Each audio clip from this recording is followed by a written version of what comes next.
Kansas State going to Colorado. Both these teams off a bye. Kansas State, 5.5-point favorite on the road. But, y'all, this is going to be one that's a lot of fun.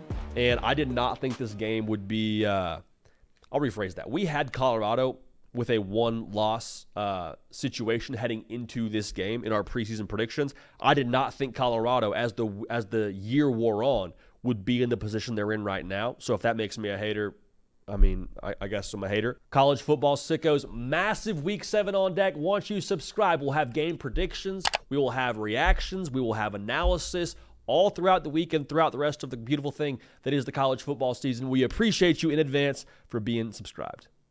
Colorado, though, in this game, we get to find out their ceiling. Because I said this last week, man, they have continued to trend up. They've been much more balanced offensively. They've played much better on the defensive side of the football. They've stopped the run. They've been the dictators of the tempo to their opponents. Last week against UCF is a great example of that. UCF, 73% of the time they're running the football.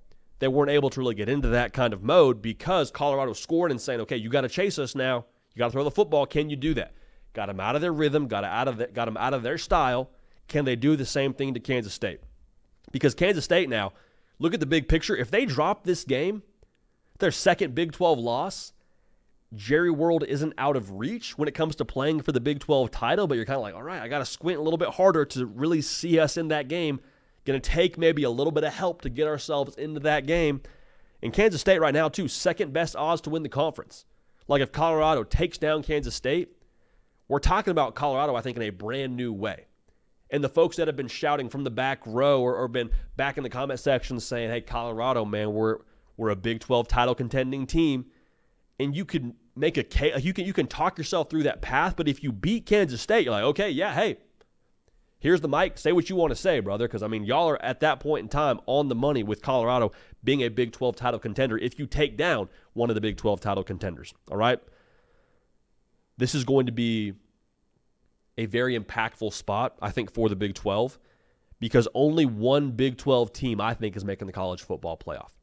And that's not speaking down to the quality of product in the Big 12, but just with how I think this year is going to go in that conference. It's going to be Hunger Games. It's going to be very difficult, I think, for a team to be an at-large bid for the college football playoff, in large part because I think you'll have at least 2 losses showing up in the college football, in the Big 12 title game, and a 10-2 Big 12 team compared to a Big 10, SEC, heck, maybe even ACC 10-2 team.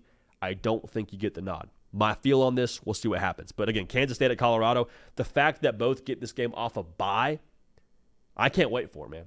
I cannot wait for it. And again, if Colorado sets the tone and scores and starts, setting the pace, much like we said with Penn State USC, I love Avery Johnson. I don't know if they're going to throw their way to a victory if that's all they can do in this spot. So if you're Colorado, you follow the UCF blueprint. If you're Kansas State, you try and make it a game where you slow it down, keep the ball out of Shedeur Sanders' hands. Dylan Edwards playing against your former team. You try and create some mojo and be able to move the football against them slowly and methodically. And if you win time of possession, you feel a lot better about your chances.